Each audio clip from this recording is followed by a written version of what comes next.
lucha y derrota de la guerrilla antifranquista. El 19 de octubre de 1944, a las 6 de la madrugada, 12 brigadas de guerrilleros españoles que han combatido contra los nazis en la resistencia francesa cruzan los Pirineos y ocupan el Valle de Arán. Invaden en nombre de la República Española 400 kilómetros cuadrados de la nación, una grande y libre que han instaurado los vencedores de la Guerra Civil. La bandera tricolor vuelve a ondear durante 2 semanas en los tejados de pizarra que salpican el valle. El asedio lo ha planeado la Unión Nacional Española, una organización que quiere aglutinar a la oposición contra Franco, pero en la que solo participa el Partido Comunista de España y algún miembro de otras formaciones políticas a título personal.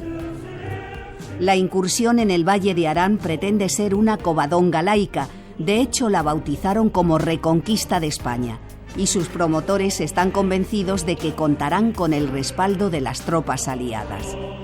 Faltan 7 meses para la capitulación alemana, pero Estados Unidos, Francia, el Reino Unido y la Unión Soviética dan por ganada la Segunda Guerra Mundial.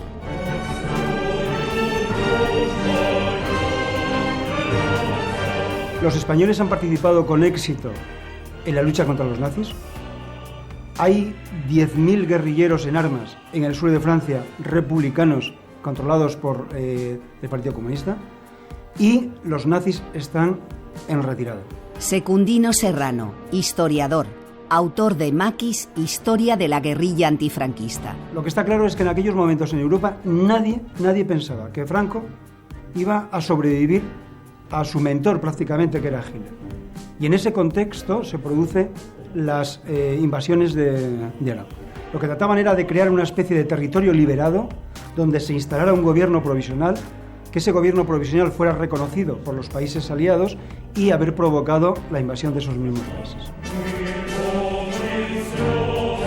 Nosotros que lo que queríamos era forzar la venida del gobierno republicano, liberar el Valle de Arán, que se instalara en el Valle de Arán el gobierno republicano que tenemos en América y desde allí pedir la ayuda a todas las naciones democráticas. José Zamora, excombatiente de la Resistencia. Ayuda que obligadamente nos la tenían que dar porque nosotros habíamos participado en todas, desde la primera batalla hasta la última batalla para derrotar a Hitler. Las cosas no salieron como nosotros esperábamos. El gobierno republicano no vino. Yo continúo creyendo que teníamos razón.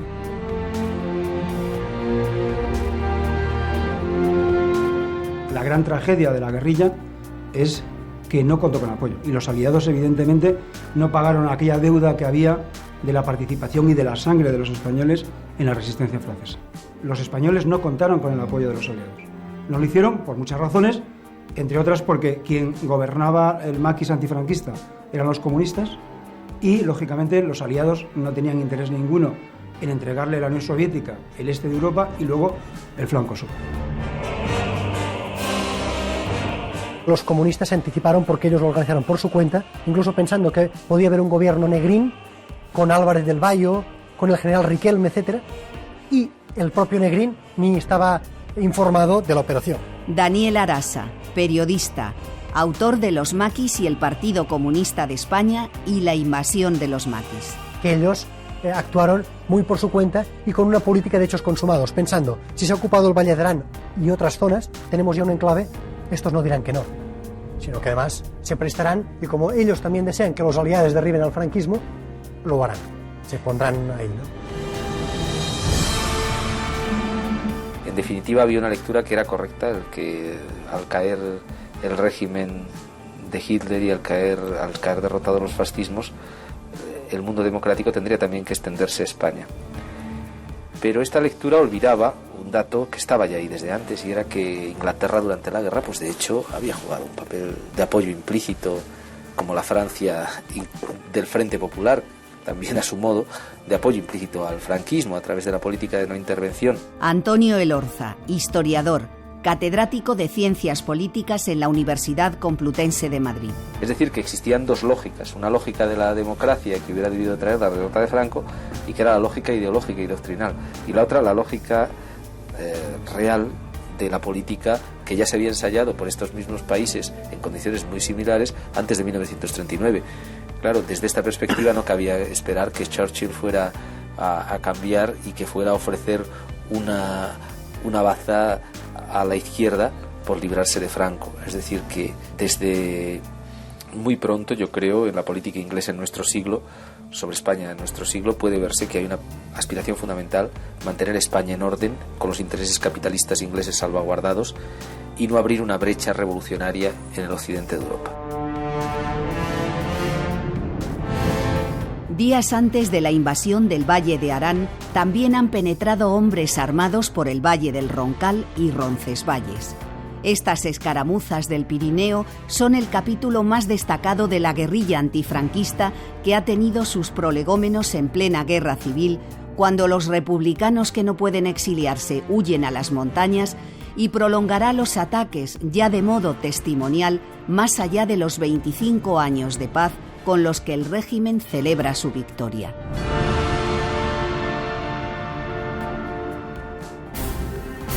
La invasión del Valle de Arán es planificada por los dirigentes del Partido Comunista que residen en Francia, siguiendo las indicaciones de José Monzón, que se ha infiltrado en España.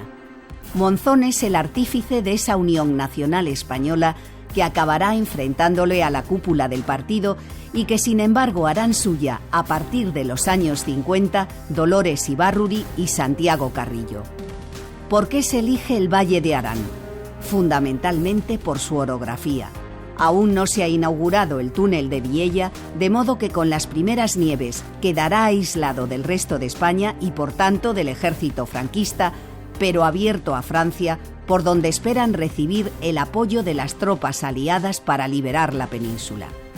Cuando los guerrilleros cruzan el Pirineo, Santiago Carrillo, antiguo secretario general de las Juventudes Socialistas, acaba de ser elegido miembro del Politburó comunista y lleva a cabo una operación secreta más allá de Gibraltar.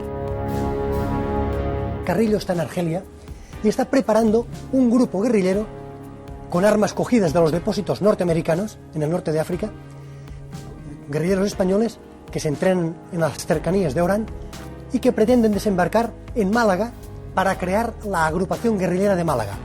Le comunica esto, que van a crear la agrupación guerrillera de Málaga, a Dolores Ibárruri, la pasionaria, que estaba en Moscú. Y Dolores Ibárruri, entonces la máximo dirigente, secretario general, le dice: nada, vete a Francia.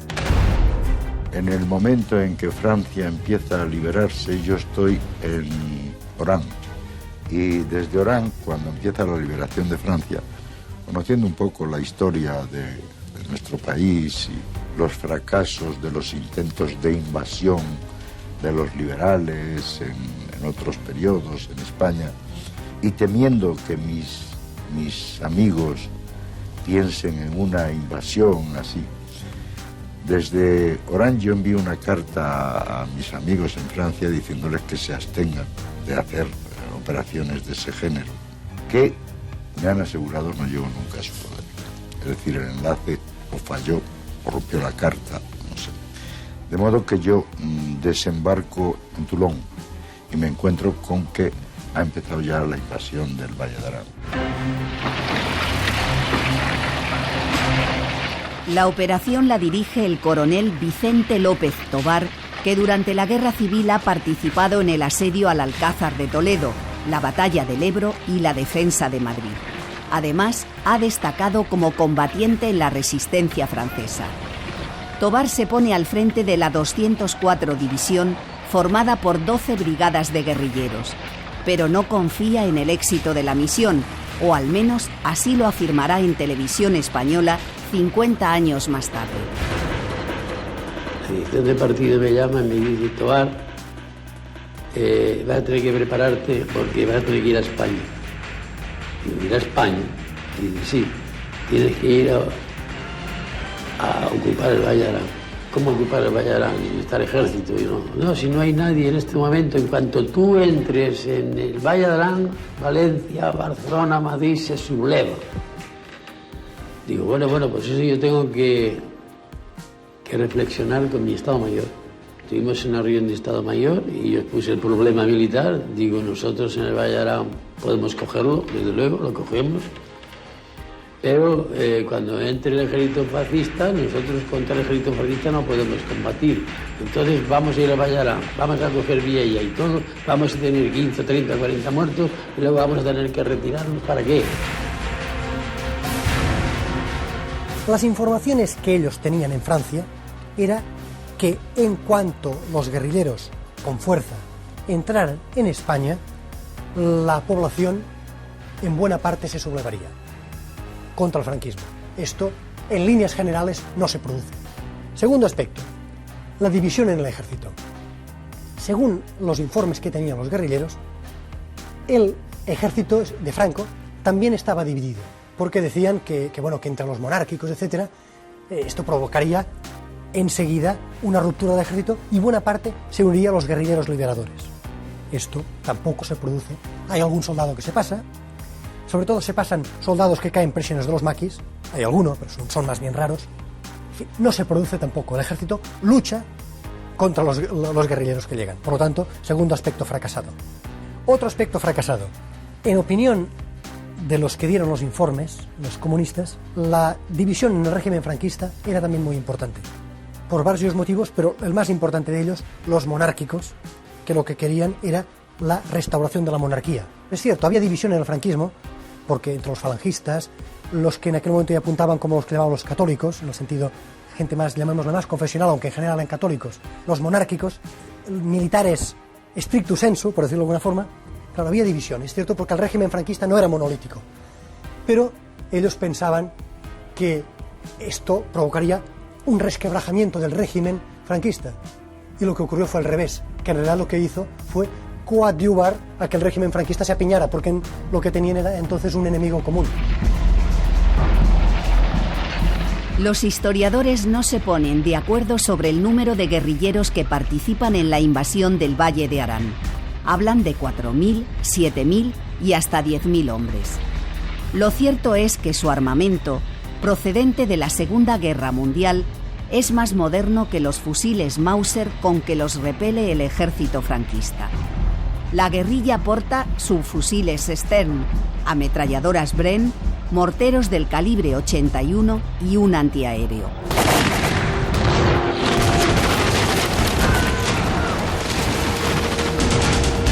Las primeras horas resultan un paseo triunfal porque la implantación de las Fuerzas Armadas españolas en el valle es pobre. El batallón de cazadores de montaña número 2 tiene pequeñas guarniciones en Viella, Las Bordas, Betrén y Salardú, a las que hay que sumar 2 destacamentos de la Guardia Civil y una presencia discreta de la Policía Armada. Sin embargo, el ejército no tarda en responder. Y aunque también hay un baile de cifras con el número de soldados, se calcula que combaten 5 por cada guerrillero. Franco envía incluso a la Legión y tabores de regulares. Entonces ya se organizó la ocupación total de los 33 pueblos que tiene el Valle de Arán, pues la mitad estaban ocupados por los maquis, más o menos fortificados de una manera muy elemental, armamento de recuperación de la debacle alemana en el sur de Francia, y hasta que se inició el ataque. Joan Ventura era en 1944 soldado del ejército español. Y a mí me dieron precisamente un papelito cerrado que lo fui a llevar a una batería que había de antitanques, que pertenecían precisamente a la compañía que yo estaba de destinos, que la compañía esta pues tenía los antitanques, y precisamente el teniente Clotet le dio el parte, lo abrió delante mío y daba la orden que abriera fuego en una posición que se le llamaba los 3 arbolitos, porque había 3 arbolitos, y allí había un nido de ametralladoras, y claro, el Valle de Arán es muy quebrado, y entonces allí mismo pues aquellas 4 piezas de artillería que eran antitanques abrieron fuego, y al segundo disparo exactamente le dieron en el centro, y allí se acabó ya, se puede decir, la resistencia de Valle de Arán. Y es que a la noche, o sea, al atardecer, que llovía, hacía muy mal tiempo, el capitán de mi compañía, capitán Hernández, me dice: Ventura, dice, vete al cementerio a reconocer si hay alguien de nuestra compañía, porque la compañía nuestra dio las transmisiones. Y fui y personalmente tuve que reconocer a 21 soldados muertos. La censura férrea que aplica el régimen de Franco dificulta el recuento de muertos y heridos. Es posible que haya 500 bajas en el bando de la guerrilla y 250 entre los militares. Años más tarde, cuando se puedan publicar noticias sobre este acontecimiento, las versiones oficiales magnificarán la actuación del general José Moscardó, jefe de la 4ª Región Militar con sede en Cataluña. Quien realmente tiene un papel destacado es el jefe del Estado Mayor del Ejército, el general Rafael García Baliño. Hemos cumplido por encima de conveniencias, por encima de deseos, por encima de afectos y de pasiones, por encima, en fin, de la misma vida. Incorporados al sistema y al camino con el orgullo de formar en él y con la promesa íntima hecha aquí, en el fondo de vuestros corazones jóvenes, de cumplir también vosotros, porque España tiene que seguir. El general Moscardó, sin embargo, se presenta en el campo de batalla. Sale de Barcelona el 18 de octubre con su teniente coronel ayudante y solo 4 soldados de escolta. Cuando entra en el Valle de Arán, está a punto de sufrir un percance que, como explica Daniel Arasa, habría supuesto un golpe de efecto para la guerrilla. Una casa próxima a la carretera estaba ocupada por una partida de guerrilleros que tenían un fusil ametrallador apuntando a la carretera. Era ya al atardecer, anochecía ya, bueno, casi era de noche, y bueno, llegaron los coches, los maquis, y no supieron quién era, claro, no lo veían bien, y no dispararon. Ellos no supieron que en aquel momento habían estado a un tris de perder la vida. Pero además aquella misma noche, la noche del 18 al 19 de octubre, se produce la gran invasión guerrillera. Y los guerrilleros llegan a las puertas de Viella y el general Moscardó se encuentra allí. Aquel día, la noche esta y luego al día siguiente, Moscardó, desesperado, llamando por teléfono, pidiendo refuerzos, fortificando a la población de Viella y también con una gran serenidad intentó infundir capacidad de resistencia y ánimos a las tropas que allí había, de forma que se fue hacia una zona que podía estar llena de guerrilleros y se ponía él a mitad de la carretera con unos anteojos, oteando el horizonte por verse Villamaquis, un sitio peligrosísimo, y les decía a los soldados: agachad las cabezas, muchachos, escondeos. Y él estaba ya en el centro de la carretera, es decir, dio muestras de una gran serenidad y de una valentía para infundir, diríamos, ánimos a sus propias tropas. Estuvo a punto de caer prisionero. Hoy cuando se ha hablado con los maquis que cercaban, o casi cercaban, porque no era del todo cerco, ocupaban un frente, Viella, se tiran de los pelos al pensar que tuvieron a Moscardó al alcance de la mano, sea por matarlo, sea por capturarlo, y no lo cogieron.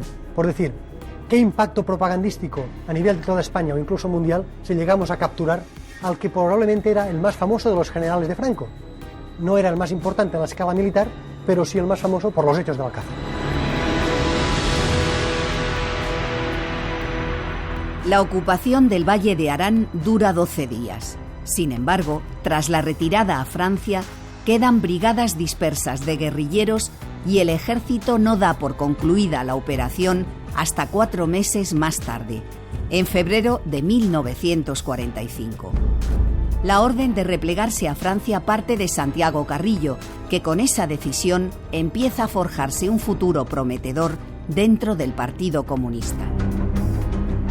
Me voy directamente al Valle de Arán, porque me entero en París de que en ese momento un regimiento de Spies francés se desplaza también hacia esa zona.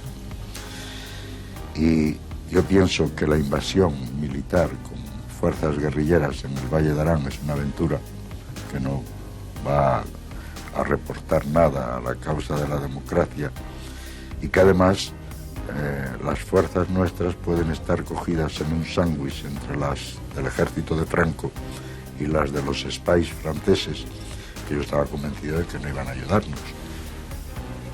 me voy al Valle de Arán con mucha preocupación, porque la gente que estaba en el Valle de Arán a mí me había conocido como secretario de la Juventud, pero no como un dirigente del partido, temiendo que no me hicieran caso. Pero una vez allí me reúno con los jefes y le planteo que hay que retirarse, y aceptan la indicación que yo les hago. Pero en fin, yo creo que yo conseguí evitar una hecatombe de nuestra gente en ese momento. No es solo la acción de Carrillo. Por otra parte, el premier británico, Churchill, es una persona que está presionando también sobre De Gaulle en Francia, diciéndole que obligue a retirarse a aquellos que, utilizando bases francesas, han atacado a España.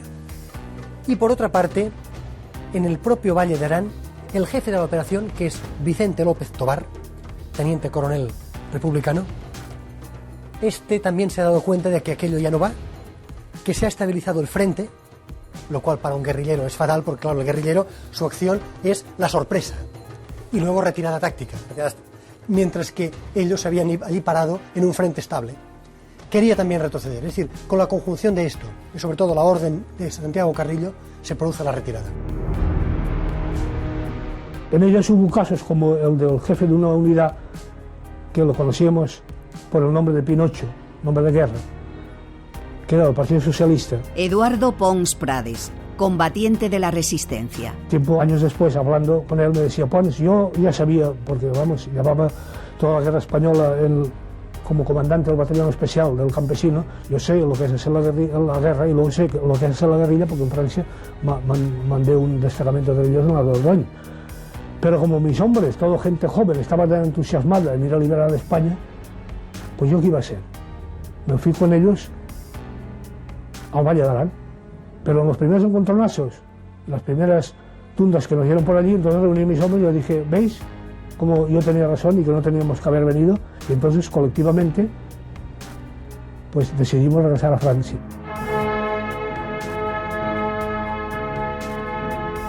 Las invasiones pirenaicas provocaron después una crisis interna muy importante en el Partido Comunista, derivado en parte del fracaso, en principio del fracaso, pero también de la lucha por el poder dentro del propio Partido Comunista, que fue aprovechado para defenestrar o para quitar de delante a Monzón y a los de su grupo. Fue un elemento clave o importante para el ascenso de Santiago Carrillo en el propio Partido Comunista, porque fue él el que dio la orden de la retirada. Quitó de delante a hombres como Azcárate, Manuel Azcárate, que en aquel momento era uno de los dirigentes del PC y que no vuelve a ser dirigente hasta el año 60 exactamente.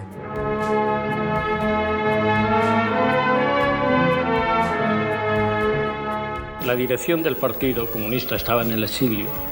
Su organización en el país era una organización muy clandestina, muy perseguida, muy reducida, que se movía dentro de sí misma, cuyos contactos con la sociedad real eran muy débiles, y esto hacía que la visión que tenía la dirección del partido correspondía más a sus deseos subjetivos que a la situación real del país. Fernando Claudín forma parte del secretariado del PC.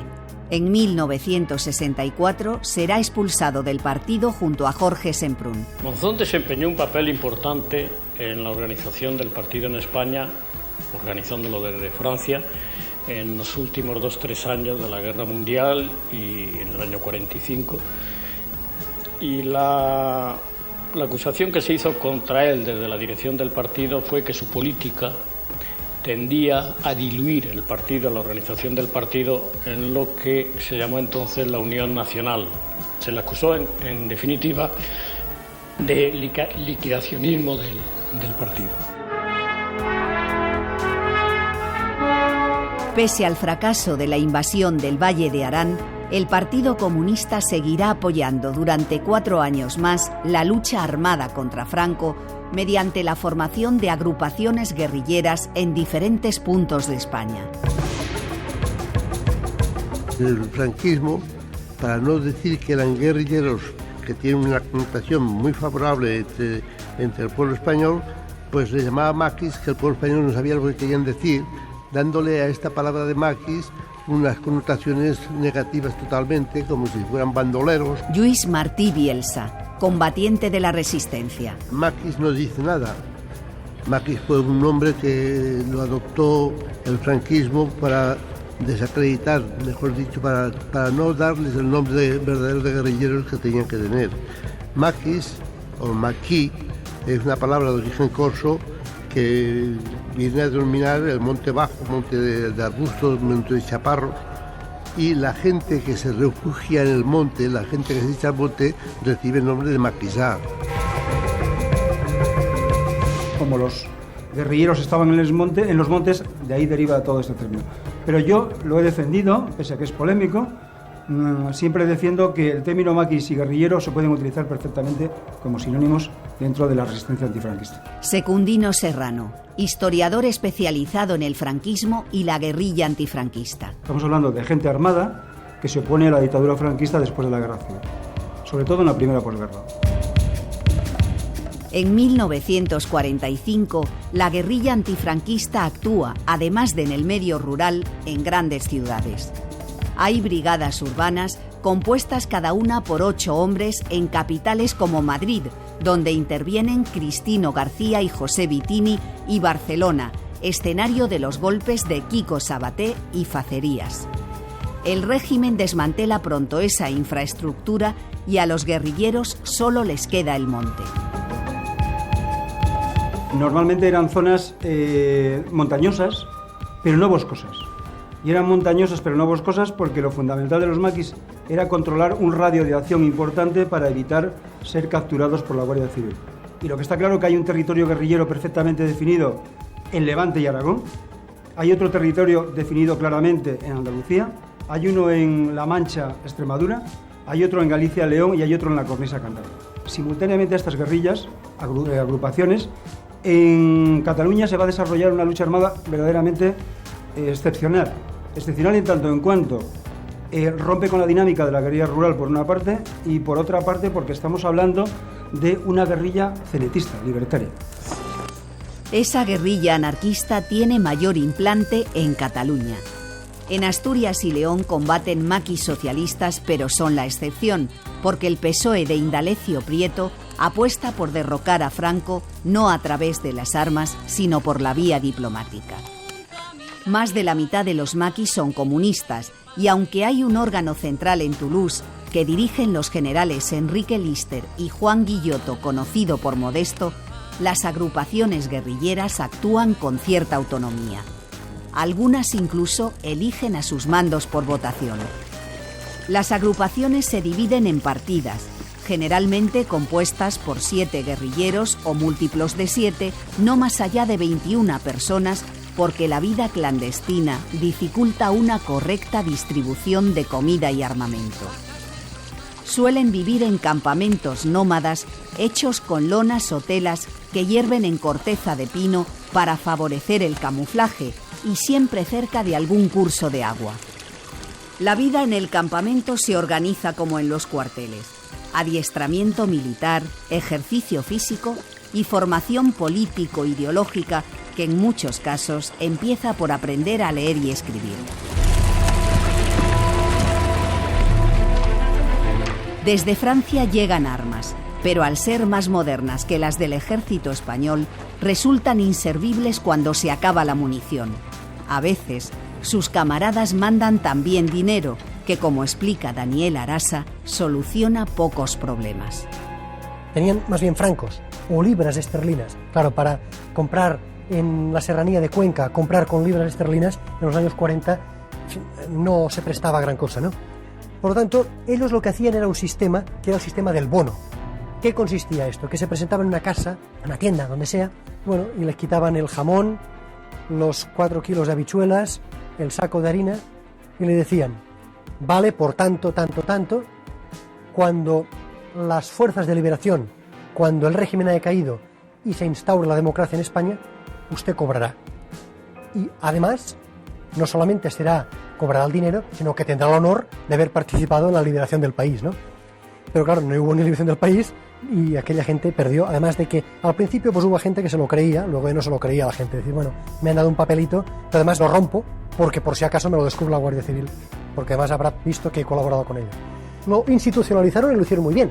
Las partidas o las brigadas guerrilleras tenían un oficial pagador, con un sello incluso, brigada tal, día tal, ponían, es decir, la acción realizada, es decir, que estaba desde un punto de logístico militar, estaba perfectamente pensado que aquello se tenía que pagar y venían con la intención de hacerlo, por lo menos al principio. Después ya, bueno, después no se lo creía ya nadie, pero al principio los guerrilleros creían que aquello iba para, era una cuestión como mucho de meses.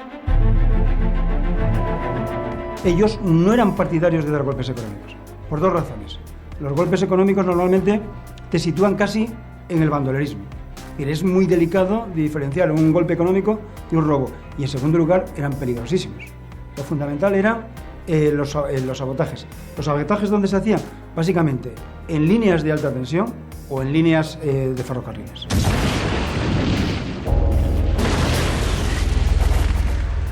La guerrilla también practica secuestros para financiarse. La censura del régimen oculta esas actuaciones y cuando no es posible, se las atribuye a bandoleros y delincuentes comunes. A partir de los años 50, los medios de comunicación ya mencionan al maquis, casi siempre para resaltar alguna actuación de la Guardia Civil. La guerrilla llega incluso al cine, siempre desde la óptica del gobierno, como sucede en Torrepartida, dirigida por Pedro Lazaga en 1956 y ambientada en la Sierra de Albarracín. Esta película refleja, sin embargo, una consecuencia real de la actuación de los maquis: la despoblación, unas veces voluntaria, otras forzosa, de masías y caseríos aislados. Pero por cobardía o por avaricia sabemos que algún masovero les proporciona harina y carne. Y es preciso acabar con esto de una vez. Aumente la vigilancia. Solo hay una solución. Que mientras esto dure, abandonen las masías y vengan todos a vivir en el pueblo. Abandonar las masías es el hambre, la ruina para todos, capitán. Y no hacerlo, además de la ruina y el hambre, es la muerte para muchos. Cuando España recupere la democracia, se contará la historia de los guerrilleros desde múltiples puntos de vista.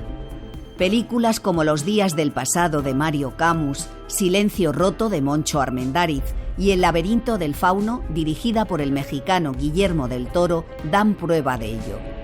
Pero en los años 50, la versión franquista del maquis como salteador de caminos cala incluso en los romances populares.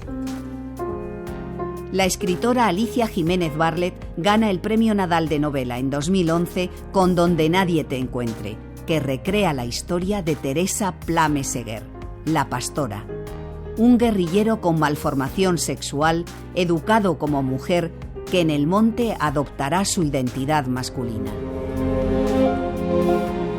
Yo estudié en Tortosa el bachillerato y es una zona donde la pastora era mítica. Todo el mundo la conocíamos sin saber quién era ni qué había detrás. Y entonces las niñas, en plan gamberro, yo iba a un colegio de monjas, y cuando queríamos molestar sin saber por qué y qué estábamos cantando, cantábamos «Viva la Guardia Civil, que ha atrapado a la pastora, mujer de bajos instintos, mala, fea y pecadora». Claro, yo ante semejante estrofa decía «¿Quién será este monstruo?». Los guerrilleros también rodean sus hazañas de un halo épico, como recordaba Eulalio Barroso, conocido por Carrete. La guerrilla extremeña llevábamos precisamente el himno que a continuación voy a expresar. Y es los guerrilleros que unidos luchamos por la conquista de la libertad. Bien aguerridos y disciplinados, a los tiranos sabremos arrollar. Y estas montañas de rocas peladas, que un día amargo nos dieron calor, en sus picachos preñados de rabia, fusil hermanos guardemos con honor. Y a nuestra patria que no se doblega, y encadenaron con su vil traición.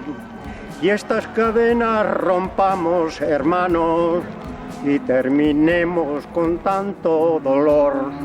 Ahí termina. Los guerrilleros que entran desde Francia en los años 40 son casi todos españoles. Se da algún caso de voluntarios extranjeros, como los 2 soviéticos que participan en la toma del Valle de Arán, pero son una excepción. Proceden de repúblicas eurásicas y sus compañeros de brigada los llaman los mongoles.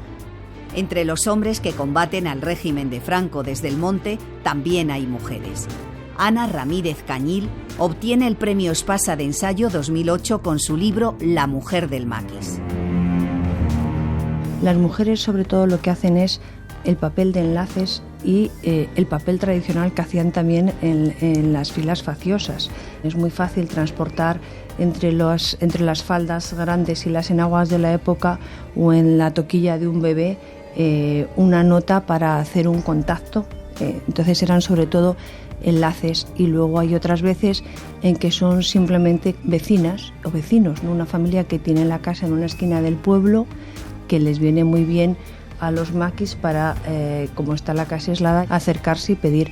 No, hay muy pocas mujeres maquis que vivan en la montaña, que suban con ellos al monte, quizás en la primera época, en el 40-42, pero también hay muy pocos maquis que pasen tanto tiempo en el monte. Incluso al final ni Kiko Sabaté, ni siquiera el piloto en Galicia, ¿no?, vivieron en el monte. Juanín y Bedoya viven en el monte, pero pasan muchas temporadas acogidos en casas de estas familias.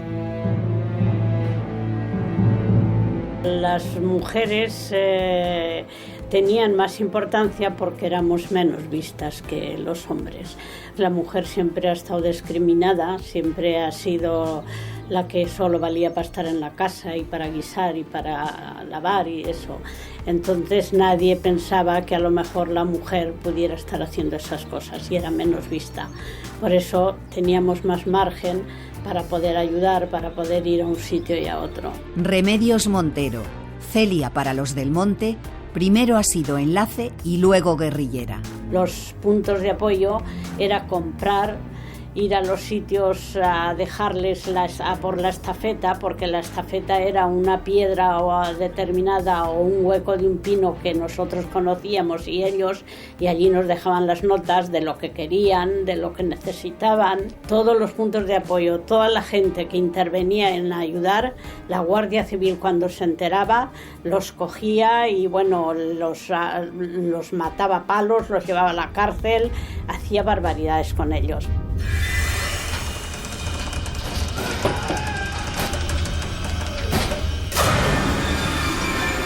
Los cogían, sobre todo aquí en esta zona, y se los llevaban al cuartel de Arrancapinos.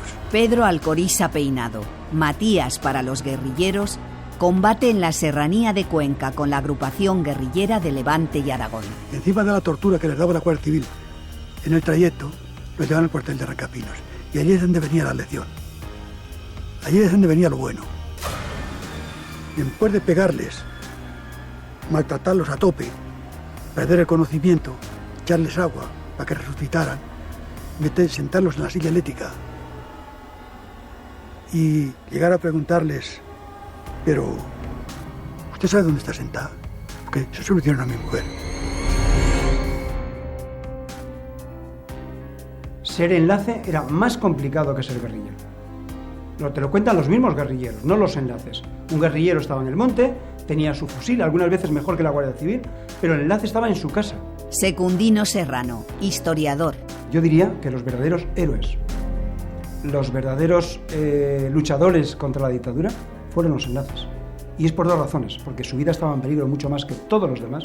Y en segundo lugar, porque muchos de ellos lo hicieron por humanidad, que es algo extraordinario y algo que no se ha contado tampoco.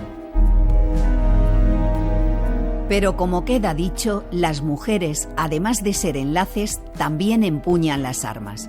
Son los casos de Celia y Amada Martínez, conocida por Rosita.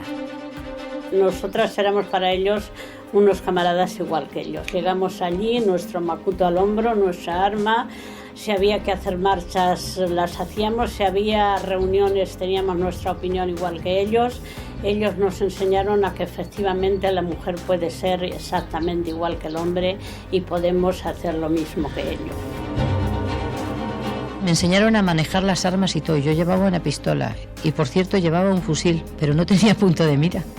Y cuando tuvimos un asalto de campamento, porque tuvimos un asalto, pero un gran asalto de campamento, me dejé el fusil colgado en un pino. Entonces el asalto que tuvimos, al echar el alto, había 5 guerrilleros y nosotras 2 solas. Claro, respondieron con las metralletas. Al responder con las metralletas, la Guardia Civil retrocedió y eso nos salvó.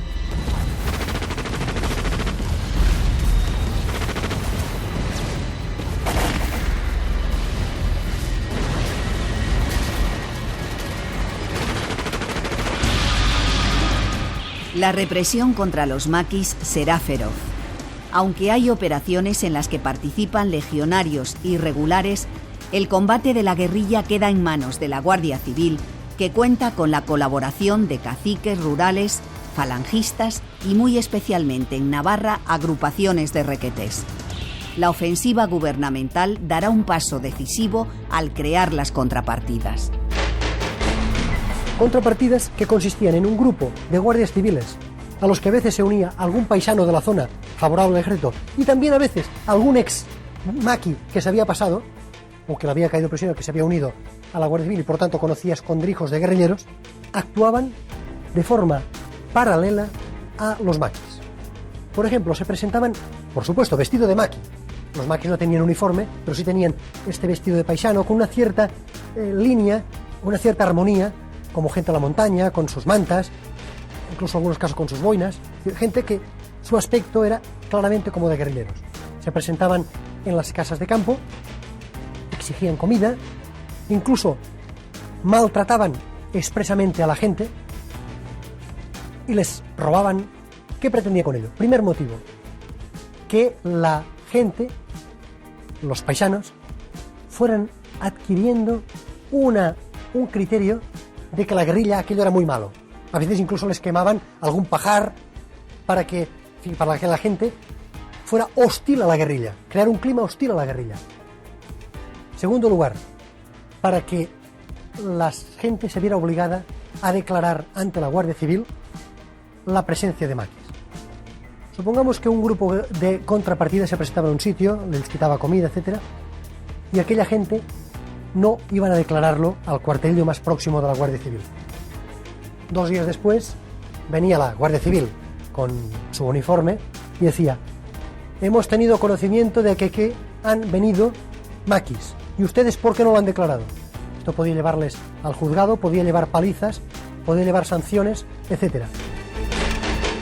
La Guardia Civil llega a fusilar a sangre fría a guerrilleros capturados y los presenta después como muertos en combate.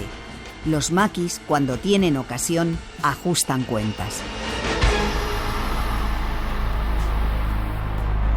En 1947 empieza la Guerra Fría, el enfrentamiento político, económico y tecnológico entre Estados Unidos y la Unión Soviética. El mundo queda dividido en 2 bloques y en ese contexto, el año 1948, el máximo dirigente de la URSS, Josif Stalin, se reúne con Dolores Ibárruri, Santiago Carrillo y otros dirigentes del Partido Comunista de España. Les hace ver que la guerrilla ya no es el camino para combatir al régimen de Franco, y las sugerencias de Stalin son órdenes. Se vio que esa forma de lucha era imposible mantenerla. Por cierto que algunas veces desde la izquierda se nos ha criticado a los comunistas por hacer una política moderada, pero en aquella época, que era cuando hubiera estado justificada, en cierto modo, una lucha armada por la proximidad de la guerra, por la guerra mundial, los únicos que nos batíamos contra el régimen con las armas éramos los comunistas. No sé si se puede criticar al PC en la vía armada. No sé si es legítimo, retrospectivamente, hacer una crítica tan radical como las que se han hecho. Pero lo que sí que es cierto que a partir del año 1946 y sobre todo 1947 no tenía sentido ninguno mantener a los guerrilleros en los montes de España. Los estaban condenando literalmente a morir. Lo cual no quiere decir también, para que quede muy claro, que mientras el Partido Socialista desapareció de la oposición, los republicanos desaparecieron de la oposición, la CNT desapareció de la oposición, el Partido Comunista mantuvo una oposición al franquismo, objetivamente. Es cuando nos damos cuenta de que esa lucha no tiene sentido ya. Ha terminado la guerra mundial, la situación ha cambiado radicalmente, las potencias occidentales se ponen a colaborar con Franco, hay el acuerdo de Estados Unidos-Franco. Entonces pensamos que no hay otro camino que lo que en nuestra jerga se llama la lucha de masas, y que eso obligaba a penetrar en los sindicatos verticales, y es cuando empezamos a trabajar en el seno de los sindicatos verticales. Hay guerrilleros comunistas que no acatan la orden de retirada. Continúan la lucha en la que siguen los anarquistas y algunos, aunque cada vez menos, socialistas. Sin apoyo del exterior, durante la década de los 50 y el arranque de los 60, los últimos maquis acabarán convertidos en lobos solitarios. En Cantabria serán míticos Juanín y Bedoya, por los que el régimen llega a ofrecer una recompensa que hoy rondaría los 150.000 euros. En Galicia se hacen famosas las hazañas del piloto y en Cataluña las de Caraquemada. Todos serán abatidos por la Guardia Civil y otras fuerzas represoras del régimen como la Brigada Político-Social. Aunque los guerrilleros siempre negarán ese extremo, lo cierto es que algunos de los últimos maquis practican el bandidaje para sobrevivir. Son historias sobre todo humanas, las del último periodo, y algunas verdaderamente sorprendentes y extraordinarias. Conocemos algún caso de guerrillero que consiguió salir a Francia con las dificultades que eso entrañaba, viaje en tren o viaje básicamente caminando, y después de todo ese trayecto llegaron a Francia, no fueron capaces de adaptarse a ese tipo de vida y volvieron a morir otra vez a los montes de España. No hay que olvidar que la guerrilla tiene su defunción en 1952, pero el último guerrillero que muere combatiendo, aunque es relativo, es en el año 1965, que es José Veiga o Piloto en Galicia. Por lo tanto, estamos hablando de que durante muchos años todavía hubo presencia, aunque fuera testimonial, de estos hombres en el monte. Yo recuerdo entrevistando a un hombre que estuvo 10 años él solo en una cueva en las montañas de León, que me acuerdo que le preguntaba si él mataba animales para comer, corzos o rebecos que había por allí, y él me contestaba, de una forma instintiva, no racionalizada, me decía, pero ¿cómo iba a matar yo a un animal si yo era un animal más? Con testimonios así, el escritor Julio Llamazares escribe la novela Luna de Lobos, que narra el proceso de animalización de un hombre en las montañas al romperse el Frente Republicano de Asturias en 1937. Yo recuerdo, por ejemplo, también una vez que entrevisté a un maqui, un hombre que estuvo también muchos años por el monte, que me acuerdo que lo que más me impresionó de todo era que aun a pesar de los años que habían pasado desde entonces, pues 30 y tantos años, el hombre estaba hablando conmigo y todavía estaba así. Estaba constantemente mirando hacia todos los lados porque había desarrollado los sentidos como un auténtico animal, como una auténtica alimaña vigilante siempre, con el oído y sobre todo con la vista, y veías tú que la vista para él no era igual que para un hombre normal ya. Es un hombre que nunca será ya un hombre normal en cuanto a su relación sensorial con lo que le rodea.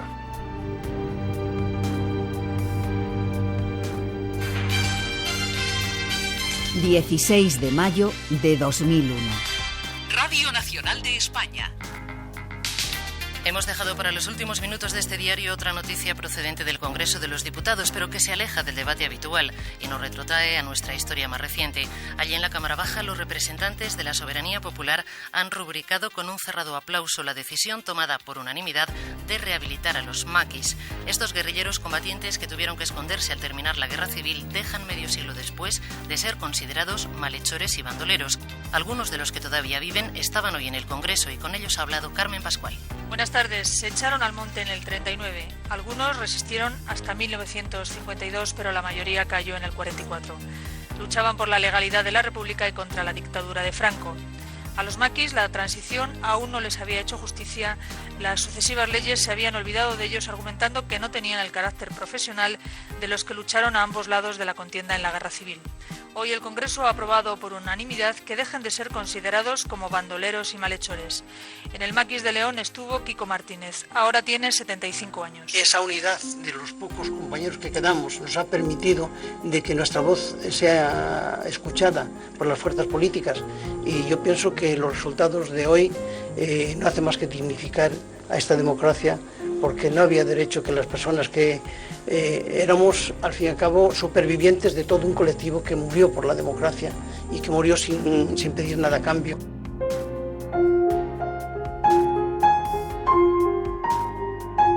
No se sabe con certeza el número de guerrilleros que combatieron contra el régimen de Franco. El historiador Secundino Serrano calcula unos 6.000.